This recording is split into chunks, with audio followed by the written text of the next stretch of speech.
বৰ্তমান মই উপস্থিত আছোঁ জাগিয়াল উচ্চ মাধ্যমিক বিদ্যালয়, যিহেতুলৈকে আমাৰ অধ্যক্ষ আছে আৰু যিহেতুলৈকে সোণালী জয়ন্তী, কি ক'ব আপুনি? সোণালী জয়ন্তী জাগিয়াল ছোৱালী উচ্চ মাধ্যমিক বিদ্যালয়ৰ বাবে ইয়াতকৈ আৰু আনন্দ আৰু গৌৰৱৰ কথা একো হ'ব নোৱাৰে। 1973 চনতে স্থাপিত হোৱা বৃহত্তৰ দক্ষিণপাট অঞ্চলৰ একমাত্ৰ স্ত্ৰী শিক্ষানুষ্ঠান জাগিয়াল ছোৱালী উচ্চ মাধ্যমিক বিদ্যালয়। যিসকল গুৰুৱে পুৰুধা ব্যক্তিয়ে তেওঁলোকৰ মহান চিন্তা প্ৰতিফলিত কৰি স্ত্ৰীসকলৰ উত্তৰণৰ বাবে এই শিক্ষানুষ্ঠানটি স্থাপন কৰাৰ প্ৰয়াস কৰিলে তেখেতলোকলৈ মই আন্তৰিক সেৱা ধৰিছোঁ।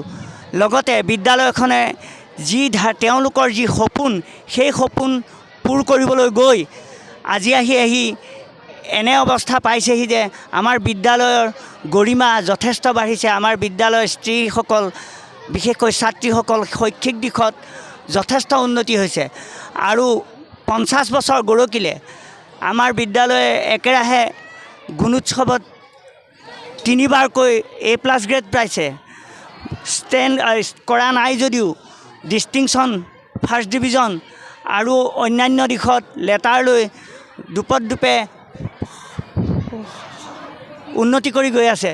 গতিকে আমাৰ যিসকল পূৰ্বৰ শিক্ষাগুৰু আছিল, সেই শিক্ষাগুৰুসকলেও অনেক কষ্ট কৰিছিল, আজিও কষ্ট কৰে, দিহা পৰামৰ্শ দিয়ে। মই তেখেতলোক সকলোলৈকে আন্তৰিক ধন্যবাদ আৰু কৃতজ্ঞতা যাচিছোঁ। লগতে সোণালী জয়ন্তী 10 আৰু 11 এই জানুৱাৰীৰ 2 তাৰিখত উদযাপন কৰাৰ ব্যৱস্থা কৰা হৈছে।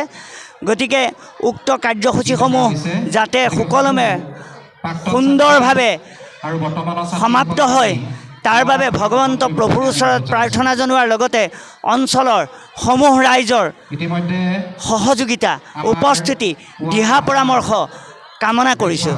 ধন্যবাদ। যিহেতুলৈকে আপোনাৰ সুন্দৰ ৰিজাল্ট হৈছে, সুন্দৰ ৰিজাল্ট হৈছে।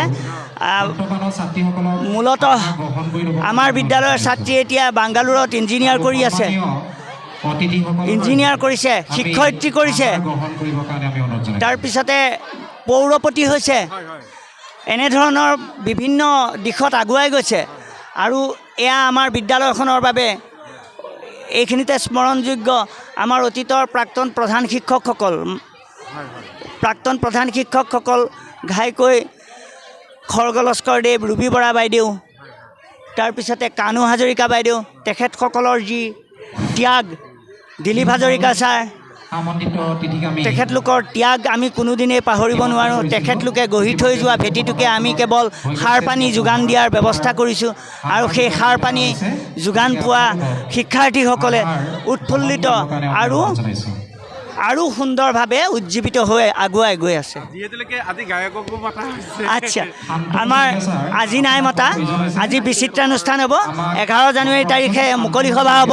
সেই মুকলি সভাত নিৰ্দিষ্ট বক্তা হিচাপে থাকিব ঋষিকেশ গোস্বামী, অসম শিশু ন্যাস সমিতিৰ সচিব। তাৰ বাহিৰেও আমাৰ ছাত্ৰ সন্থাৰ নেতৃবৰ্গ থাকিব, যুৱ ছাত্ৰ পৰিষদৰ নেতৃবৰ্গক আমি নিমন্ত্ৰণ জনাইছোঁ। মঞ্চ উদ্বোধন কৰিব, উদ্বোধনী ভাষণ দিব আমাৰ একালৰ এই বিদ্যালয়ৰ লগত ওতঃপ্ৰোতভাৱে জড়িত প্ৰেমেশ্বৰ দাস ছাৰদেৱে, যি প্ৰাক্তন পৰিদৰ্শক আছিল নগাঁও জিলাৰ, তেখেতে মঞ্চ উদ্বোধন কৰি ভাষণ দিব আৰু অনেক কাৰ্যসূচী আছে। সন্ধিয়া 9 বাজিমানৰ পৰা আমাৰ বিশেষ আকৰ্ষণ মৰ্মিতা মিত্ৰ বাইদেউ আহিব। ৰাইজৰ বিপুল সঁহাৰি লাগে, গঠনমূলক পৰামৰ্শ লাগে আৰু দুপে যাতে আমি আগুৱাই যাওঁ, তাৰ কামনাৰে মই ৰাইজৰ ওচৰত সেৱা ধৰিছোঁ। ধন্যবাদ।